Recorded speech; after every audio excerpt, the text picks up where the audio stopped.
আসসালামু আলাইকুম ভিউয়ার্স, আমার নতুন একটা ভিডিওতে তোমাদের অনেক অনেক ভালোবাসা ও স্বাগত জানিয়ে আজকে ভিডিওটা শুরু করছি। তো আজ হচ্ছে 25শে ডিসেম্বর, মানে বড়দিন। তো আজকের দিনটা সবার বাড়িতেই কোনো না কোনোভাবে একটু স্পেশাল করে তোলার চেষ্টা করা হয়। শুধু আজকের দিন বলে নয়, পুরো ডিসেম্বর জুড়ে, পুরো শীতকাল জুড়ে কিছু না কিছু চলতেই থাকে, যেমন ঘুরতে যাওয়া, খাওয়া দাওয়া। তো আজকে দিনটা একটু ভেবেছি স্পেশাল করার জন্য। আর আজকে বাড়ির সমস্ত রান্না এই মহতরমা করবে। তো চলো তোমরা সঙ্গে থাকো, দেখতে থাকো আজকে কী কী রান্না হচ্ছে। অবশ্যই তোমাদের সাথে শেয়ার করব। আর সকালে এই ঘরটা তো গুছিয়ে নিয়েছি। আর এখন শীতকালে বিছানা গোছাতে এত দেরি হয় ওই ব্ল্যাঙ্কেটের জন্য। তো চলো যাই, রান্নার তোড়জোড় শুরু করি। কারণ এখন সময় হচ্ছে 9টা বেজে গেছে। আর সকালের রান্নাটা মোটামুটি মাই করে নিচ্ছে, মানে 10টার খাবারটা।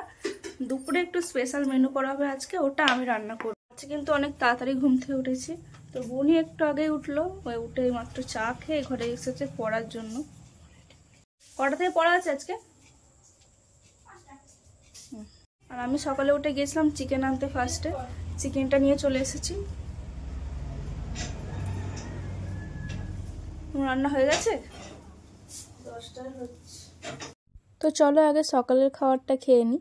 তো আলু ভাতে ঘি আর মাছ ভাজা দিয়ে 10টায় আজকে ভাত খেয়েছিলাম। তারপরে এবার আমি আস্তে আস্তে মানে রান্না জোগাড় করে দিয়েছিলাম, হাতে হাতে মা সমস্তটা করে দিয়েছিল, আমি শুধু রান্নাটুকু করেছিলাম। আজ আমি দই চিকেন আর পোলাও করেছিলাম। তো দুটো রেসিপি তোমাদের কাছে শেয়ার করব এই ভিডিওর মাধ্যমে। তো দেখতে থাকো, প্রথম থেকে শেষ অবধি দেখবে, একদম স্কিপ করবে না। আর দই চিকেনটা আমি ফার্স্ট টাইম বানিয়েছিলাম। চিকেন তো আমি আগে অনেকবার রান্না করেছি, কিন্তু দই চিকেন এই ফার্স্ট করলাম। আর পোলাওটাই প্রথমবার রান্না করছি, আগে কখনো আমি পোলাও রান্না করিনি। পোলাও বা বিরিয়ানি কোনোটাই রান্না করিনি, ফার্স্ট টাইম করব। তো চলো তোমরা সঙ্গে থাকো, দেখতে থাকো ভিডিওটা। যে এতক্ষণ ধরে সমস্ত কিছু তোমাদেরকে দেখালাম, পেঁয়াজ লঙ্কা এই সমস্ত কিছু মা কিন্তু একদম কেটে রেডি করে রেখে দিয়েছিল। আমি এবার কড়াইতে তেল দিয়েছি, তারপরে তেজপাতা, এবার লঙ্কা আর পেঁয়াজটাও দিয়ে দেবো। তো এটাকে আস্তে আস্তে নাড়তে নাড়তে যখন দেখবো একটু ব্রাউন ব্রাউন কালার হয়ে আসছে, তখন চিকেনটাকে দিয়ে দেবো। তো চিকেনটাকে দিয়ে বেশ খানিকক্ষণ ধরে কিন্তু নাড়তে হবে, যেন চিকেনটা নিচে বসে না যায়। আর চেষ্টা করতে হবে পানি খুব কম পরিমাণে দেওয়ার, মানে না দিলেই ভালো হবে আর কি। তো আমি কিন্তু একদম পানি দিইনি, এখানে একদম লাস্টে দিয়েছিলাম অল্প করে। তো দেখতে থাকো, দেখলে বুঝতে পারবে। এবার আমি টমেটো কুচিগুলোকে দিয়ে দিলাম, যেগুলো আগে থেকেই কাটা ছিল। তারপরে দিয়ে দেবো এক একে মশলা, আদা রসুন পেস্ট, তারপরে হলুদ, লঙ্কা গুঁড়ো তোমরা একদম টেস্ট মতো দেবে, কারণ আমাদের পরিবারে না সবাই ঝাল খায়, তাই জন্য আমাদের সবসময় একটু বেশি করেই দেওয়া হয়। তো লঙ্কা, তারপরে লবণ, যা যা মশলা লাগে আর কি দিয়ে দিলাম। আর ভিডিওটা শ্যুট করার সময় আমি একদম খেয়াল করিনি যে আমার হাতটাই শুধু দেখা যাচ্ছে, কারণ ট্রাইপডের সাথে তো আমি ফোনটাকে অ্যাড করে নিয়েছিলাম, দিয়ে ভিডিওটা স্টার্ট করে দিয়েছিলাম। তখন তো আর বারবার করে দেখা হয়নি যে ঠিকঠাক আসছে কিনা। তো লাস্টে যখন আমি চেক করলাম, তখন দেখলাম শুধু আমার হাতটাই দেখা যাচ্ছে, কি মশলা দিচ্ছি কি ওগুলো ঠিকঠাক করে দেখাই যাচ্ছে না। তো চিকেনে দই দেওয়ার জন্য যখন আমি ক্যামেরাটাকে সেট করতে যাই, তখন দেখি যে এই অবস্থা। তারপরে আমি আবার ভালো করে সেট আপটা করেছিলাম। আর দইটাকে কিন্তু আমি ডাইরেক্ট চিকেনের মধ্যে দিইনি, প্রথমে একটা বাটিতে ঢেলে দইটাকে ভালো করে ফাটিয়ে নিয়েছিলাম। কারণ ডাইরেক্ট দিলে কি হয় বলো তো, এই যে দানা দানা ভাব দেখতে পাচ্ছ, যদি এটাকে ফাটিয়ে দিই তাহলে এই দানা দানা ভাবটা আর থাকে না, আর ডাইরেক্ট দিলে এগুলো থেকে যায়। তো যাই হোক, চলো এবার দইটাকে চিকেনের মধ্যে দিয়ে দিই। আর এতক্ষণ ধরে চিকেনের কড়াটার পাশে যে হাঁড়িটা দেখতে পাচ্ছিলে, ওই হাঁড়িতে কিন্তু পোলাওয়ের চালটাকে আমি সিদ্ধ হতে দিয়েছিলাম। তো ওইদিকে চালটা 70% প্রায় হয়ে গেছে, ওটাকে এবার নামিয়ে নেব।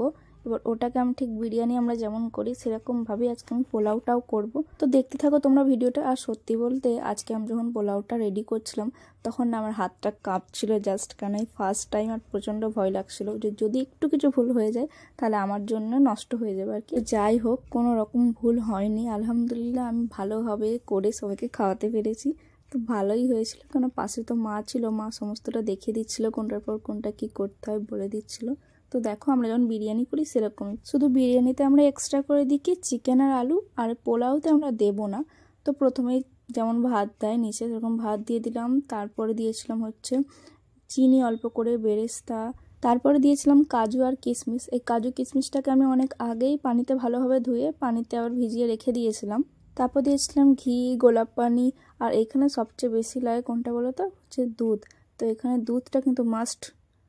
তো পোলাওয়ের জন্য যদি নারকেলের দুধ হয় তো ওটা সবচেয়ে বেস্ট হয়, কিন্তু বাড়িতে যেহেতু নারকেল ছিল না, তাই গুঁড়ো দুধ ইউজ করেছিলাম। 50 গ্রাম গুঁড়ো দুধকে ভালোভাবে একটু উষ্ণ গরম পানিতে গুলে রেখে দিয়েছিলাম। তার মধ্যে একটু অল্প পরিমাণে আমি আতর দিয়েছিলাম, আতর দেখো এখন দিচ্ছি। তো 2 ফোঁটা আতর দিয়েছিলাম মাত্র, বেশি সেন্ট ভালো লাগে না। আর এটা কিন্তু মিঠা আতর, এটা খাওয়া যায়, অন্য কিছু নয়। তো তারপরে দেখো বাকি যে ভাতটা ছিল সেটাও আমি ওপরে দিয়ে দিচ্ছি। তো এরপরে আবার সেম প্রসেসে যা বেঁচে ছিল সেইগুলো এবার আগে দিয়ে দেবো। তো প্রথমবার পোলাও করছিলাম বলে একটু ভয় লাগছিল ঠিকই, কিন্তু করার পর ভয়টা ভেঙে গেছে। তো নেক্সট টার্গেট থাকবে আমার বিরিয়ানি। তো পোলাওটা তো ভালোভাবে আমি সাকসেস পেয়ে গেছি, এবার বিরিয়ানিটা দেখা যাক কি হয়।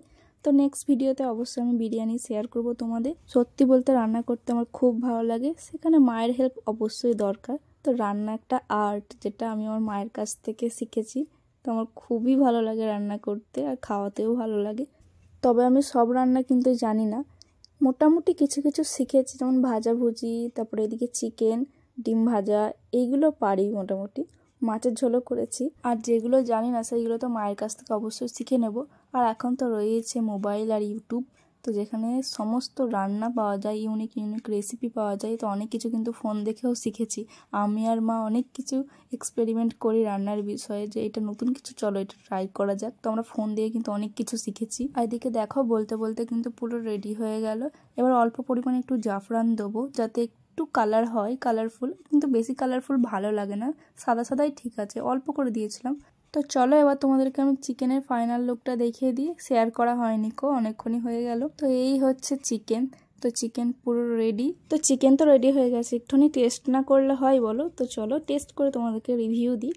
সত্যি বলতে বিশ্বাস করবে না, এত সুন্দর খেতে হয়েছিল। সবচেয়ে বেশি ভালো লাগছিলো গ্রেভিটা, শুধু মনে হচ্ছিলো যেন গ্রেভি দিয়েই পুরো ভাতটা খেয়ে নেওয়া যাবে, এত সুন্দর হয়েছিল। নিজে করছি বলে এত প্রশংসা করছি না, সত্যি সুন্দর হয়েছিল। তোমরাও একবার এই প্রসেসে ট্রাই করে দেখো, অবশ্যই ভালো লাগবে। তো দেখো এদিকে পোলাওটাও রেডি হয়ে গেছে। তো চলো এবার খেয়ে নেওয়া যাক। সব যখন রেডি হয়েই গেছে তখন তো আর বৃথা সময় নষ্ট করে লাভ নেই, লাঞ্চটা সেরেই নিই। চিকেনটা আমি আর একবার তোমাদের সাথে শেয়ার করে দিলাম, তো ভালোভাবে দেখে নাও। আর এদিকে দেখো মা এখানে সকলের জন্য ভাত বেড়ে নিয়েছে। তো চলো তাড়াতাড়ি এবার খাওয়া দাওয়াটা সেরে নিই, দেরি করে আর লাভ নেই। আর পোলাওটা দেখলেই বুঝতে পারবে যে কতটা ঝরঝরে হয়েছে। তো পোলাও আর চিকেনের সাথে আর একটা স্পেশাল ডিশ ছিল, এটা হচ্ছে মায়ের স্পেশাল লাস্সি।